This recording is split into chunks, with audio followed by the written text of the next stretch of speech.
Through you, I can do anything.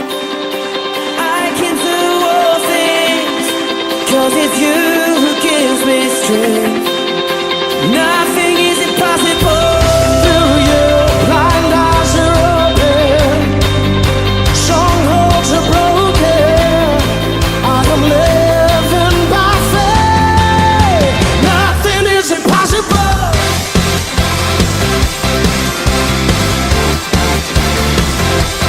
Nothing is impossible.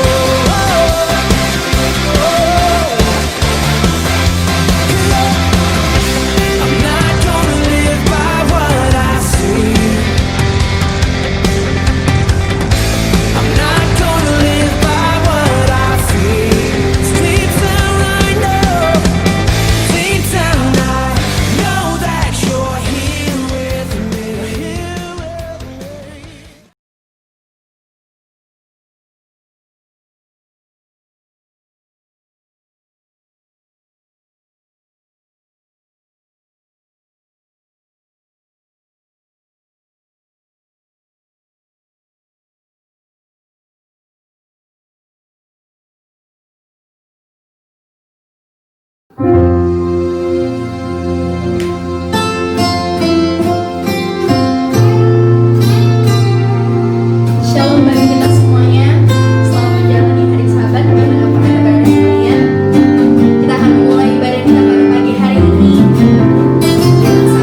utusanmu penuhi dengan kasih-Mu. Diam di hadirat-Mu,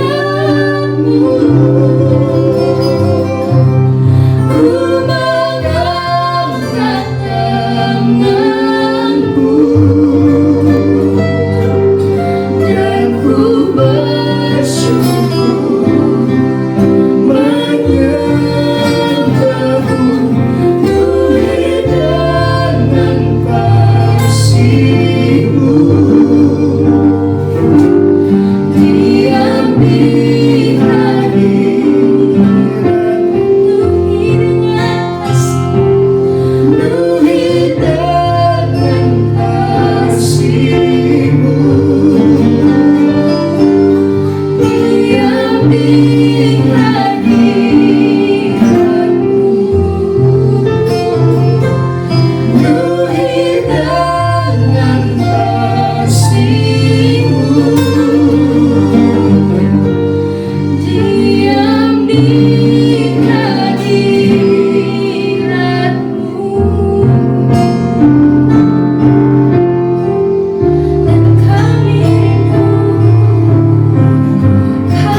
pagi, selamat hari Minggu, selamat beribadah dari rumah, selamat menikmati hadirat Tuhan di sepanjang hari Sabat ini. Apa kabarnya buat kita semua? Doa dan harapan saya kiranya kita semua sehat fisiknya, sehat psikisnya, dan sehat imannya. Nah, hari ini kembali kita akan belajar tentang satu topik, yaitu peranan Roh Kudus di dalam kehidupan orang percaya. Semua orang percaya merupakan rumahnya Roh Kudus. Roh Kudus itu hadir itu di dalam kehidupan kita memiliki peranan. Kalau kita membaca dari 2 Timotius 1 ayat 7 minimal ada 3. Di situ dituliskan, sebab Allah memberikan kepada kita bukan roh ketakutan, melainkan roh yang membangkitkan kekuatan, membangkitkan kasih, dan ketertiban. Bapak Ibu dan Saudara yang terkasih di dalam Kristus, Roh Kudus akan melakukan peranannya, tetapi ada bagian yang harus kita lakukan. Roh Allah yang benar tidak pernah kompromi dengan ketidakbenaran. Kata kuncinya kita harus hidup benar. Jangan kompromi dengan hidup kita ini. Hidup ini adalah anugerah. Keselamatan yang kita peroleh juga adalah anugerah oleh pengorbanan Kristus di atas kayu salib. Hidup benar itu harus perspektif daripada kacamata Allah yang benar, yaitu melalui firman-Nya. Yohanes 17 ayat 17 menuliskan kepada kita bahwa firman Tuhan adalah kebenaran. Dengan demikian, seluruh kehidupan kita harus menjadikan firman Tuhan sebagai acuan di dalam menjalani hidup. Dan hal yang kedua, kita harus memutuskan menjadi murid Kristus.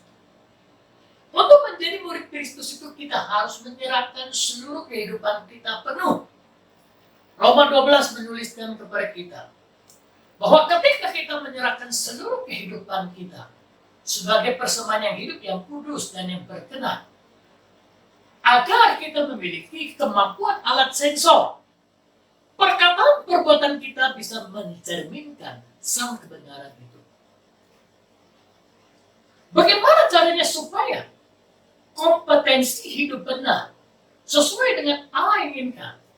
Sebagai seorang murid harus memiliki hati, sikap hati yang benar, yakni merelakan seluruh kehidupan kita dimuridkan oleh Kristus melalui firman-Nya. Melalui firman-Nya bisa melalui khotbah ibadah hari Minggu kita dengar firman Tuhan yang disampaikan dari mimbar.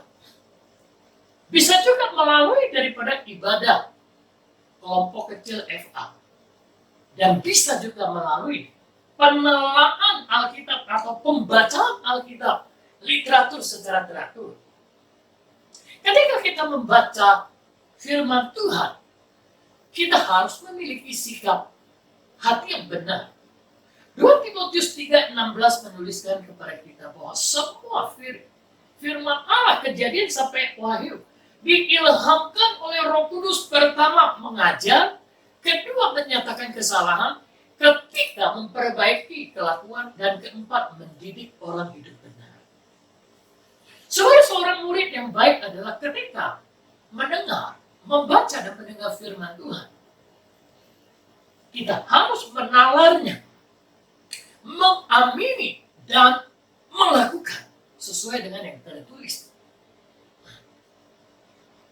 Ketika melalui pendengaran firman Tuhan yang disampaikan oleh hamba Tuhan, atau melalui penelaan pembacaan Alkitab, literatur secara teratur, narasi firman Tuhan dibenturkan dengan gaya hidup kita dan menyatakan kesalahan. Sebagai murid yang baik harus memiliki moral untuk berubah, mengakui kesalahan dan berubah, sehingga kebenaran itu akan berkuasa memperbaiki tingkah laku kita. Dan kita harus mendisiplinkan seluruh kehidupan kita untuk dididik sesuai dengan kebenaran firman Tuhan, sehingga kompetensi hidup benar itu akan tercapai. Ketika kita melakukan dua hal, memutuskan hidup benar, meninggalkan manusia pola lama kita, serta memutuskan menyerahkan seluruh hidup kita dengan menekuni firman Tuhan, memuridkan seluruh kehidupan kita, maka Roh Kudus, Roh yang kudus yang tinggal di dalam kehidupan kita akan membangkitkan kekuatan bagi kita. Mengapa kekuatan daripada Roh Allah itu penting sekali? Kita sebagai manusia penuh dengan kelemahan, penuh dengan keterbatasan. Kekuatan kita terbatas. Menghadapi kenyataan kehidupan di dalam dunia ini selalu mengkondisikan situasional, mengintimidasi kehidupan kita. Kekuatan daripada Roh Allah ini menjadi stimulus bagi kita berani menghadapi kenyataan hidup. Dan Roh Allah akan menyadarkan posisi siapakah kita di hadapan Allah. Roma 8 ayat 15 menuliskan kepada kita. Roh Kudus akan mengingatkan posisi kita bahwa kita ini merupakan anak-anak Allah. Kita berani berkata, "Ya Aba, Bapa, ini aku anakmu, kenal seluruh hidupku. Ya Bapa, Bapa, ini aku anakmu, pakailah sesuai dengan rencanamu." Ketika Roh Kudus ada bersama dengan kita menghadapi kesukaran, Roh Kudus akan menyadarkan siapakah diri kita. Bahwa Allah, Bapa kita memiliki rancangan yang indah. Bahwa ada penyertaan. Bahkan Yesaya 11 ayat 2 menuliskan kepada kita. Roh Kudus merupakan sumber hikmat, pengetahuan, pengetahuan untuk menolong kita keluar dari segala situasional yang sulit. Kekuatan Roh Allah itu penting sekali.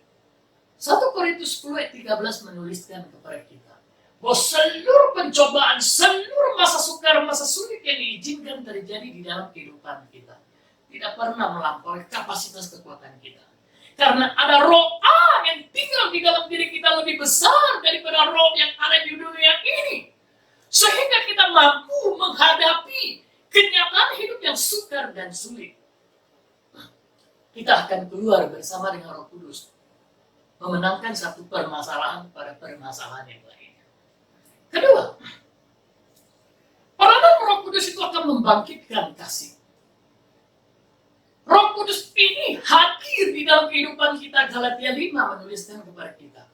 Hadirnya Roh Allah, maka ia akan berbuah. Buah roh itu berbicara tentang kasih. Galatia 5 ayat 22. Dari kasih akan mencerminkan 8 karakter kasih. Yaitu sukacita, damai sejahtera, kesabaran, kebaikan, kemurahan, kesetiaan, kelemah lembutan, dan penguasaan diri. Hadirnya Roh Allah manunggal ketika kita sepakat dengan Roh Allah dengan hidup benar memutuskan meninggalkan pola lama, maka manunggal itu akan Roh Allah manunggal bersama-sama dengan kita. Dari inner, dari manusia rohani kita akan terrefleksikan keluar. Meskipun indera kehidupan kita memberikan report kepada pikiran dan hati kita, dari hati kita akan mengalirkan buah roh, yaitu kasih, damai sejahtera, sukacita, kesabaran, kebaikan, kemurahan, kesetiaan, kelemah lembutan, dan penguasaan diri. Sehingga kita mampu juga menghadapi kenyataan hidup yang sukar dan sulit tidak bisa mempengaruhi sukacita kita di dalam Tuhan. Dan berikutnya, ketika Roh Allah itu menyatu manunggal dengan kehidupan kita, memampukan kita mengimplementasikan kasih persaudaraan, baik dalam rumah tangga, baik dalam jemaat gereja lokal, maupun dalam masyarakat Indonesia. Kita bisa mengasihi orang-orang yang tidak selayaknya kita kasihi, sama seperti kita. Sebelumnya kita juga pribadi yang tidak layak dikasihi oleh Tuhan, tapi Tuhan memutuskan mengasihi kita. Dan kita dipenuhi Roh Allah memampukan kita merefleksikan kasih Kristus. Dan yang ketiga, peranan daripada Roh Allah membangkitkan ketertiban. Ketertiban itu penting sekali. penguasaan diri. Sehingga umat Tuhan bisa hidup tertib sebagai anak-anak muda. Tertib hubungan muda-mudi. Menjaga kekudusan karena ada Roh Allah yang selalu menyadarkan. Orang-orang tua juga tertib di dalam rumah tangga. Hidup setia terhadap suaminya, terhadap istrinya. Setia di dalam rumah tangga. Semua karena pekerjaan dari para roh Allah.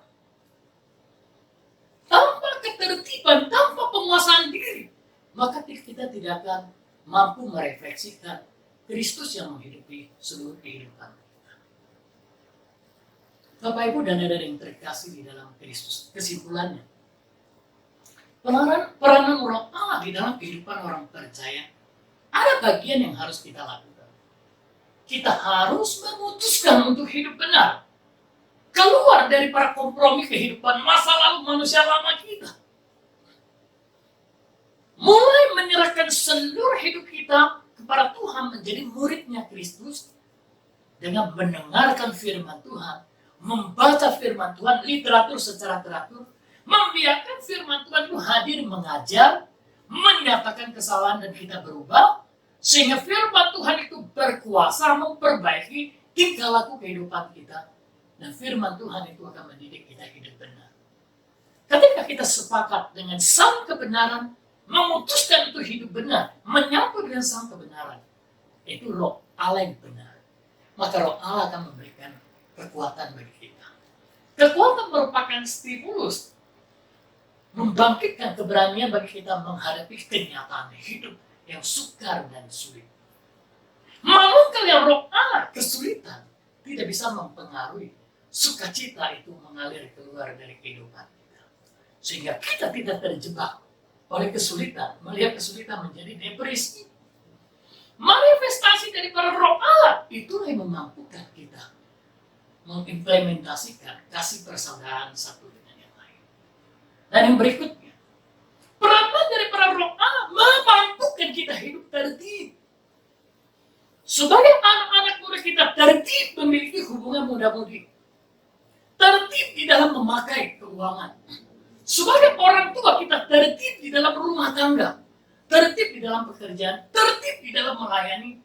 Dan tertib menjaga kesetiaan dalam rumah tangga. Mari kita satukan hati kita berdoa. Tuhan, terima kasih, hati kami melimpah dengan ucapan syukur. Hari ini kami boleh merenungkan bahwa kami tidak sendirian di dalam menjalani hidup. Sesuai dengan firman-Mu, Tuhan tidak pernah meninggalkan seluruh kehidupan kami. Roh-Mu yang kudus itu menjadi garansi menyatu di dalam kehidupan kami. Kami berdoa pagi hari ini kami mendengar firman Tuhan. Kami memutuskan untuk hidup benar. Kami mau menyerahkan seluruh kehidupan kami di dalam tangan Tuhan. Di masa sukar, masa sulit kami akan mulai menekuni firman Tuhan menjadi seorang murid. Siap diajar, dinyatakan kesalahan. Sehingga firman Tuhan berkuasa memperbaiki kelakuan kami. Dan kami mendedikasikan seluruh hidup kami. Dididik oleh kebenaran. Sehingga hidup kami sesuai dengan kebenaran. Sehingga Roh Allah yang benar akan dominasi di dalam kehidupan kami. Membangkitkan kekuatan. Sebagai stimulus keberanian bagi kami untuk menghadapi kenyataan hidup yang seringkali penuh dengan badai, penuh dengan gelombang. Kekuatan itu menyadarkan posisi setiap kami sebagai anak-anak Allah. Kekuatan mula yang memampukan kami keluar dari permasalahan yang Tuhan izinkan. Hikmat mula Roh Allah, Yesaya 11 ayat 2, yang memampukan kami memanage seluruh kehidupan kami dan untuk kami bisa keluar dari badai gelombang kehidupan yang ada. Kami bersyukur peranan Roh Kudus tidak berhenti membangkitkan kekuatan bagi kami, tetapi membangkitkan kasih, memproduksi kasih, sehingga seluruh kehidupan kami penuh dengan buah kasih, sukacita, damai sejahtera, kesabaran, kebaikan, kemurahan, kesetiaan, kelemah lembutan, dan penguasaan diri, sehingga kami mampu bertahan di masa sukar, masa sulit. Sukacita dari dalam kehidupan kami terefleksikan keluar, sehingga kami tidak terjebak melihat situasional yang sulit membuat kami depresi, melainkan sukacita Tuhan itu terus mengalirkan kehidupan kami. Dan kami bersyukur peranan Roh Kudus yang ketiga adalah membuat kami mampu hidup tertib. Kami mampu menjaga perkataan, menjaga hati, menjaga pikiran, dan menjaga sikap. Sebagai anak-anak muda kami tertib berhubungan muda-mudi. Dalam rumah tangga kami juga tertib menjaga keluarga. Kami tertib sebagai hamba Tuhan, tertib di dalam melayani. Terima kasih Tuhan, sempurnakan ibadah kami Tuhan dengan berkat. Mari buka kedua tangan kita. Kita terima damai sejahtera, sukacita, berkat yang berlimpah-limpah dari Bapa Surgawi. Cinta kasih yang sempurna di dalam anaknya yang tunggal, dan persekutuan yang manis Allah Roh Kudus turun berlimpah-limpah atas seluruh kehidupan kita pada siang hari ini di dalam nama Tuhan Yesus yang percaya dan diberkati. Bersama-sama kita katakan, amin.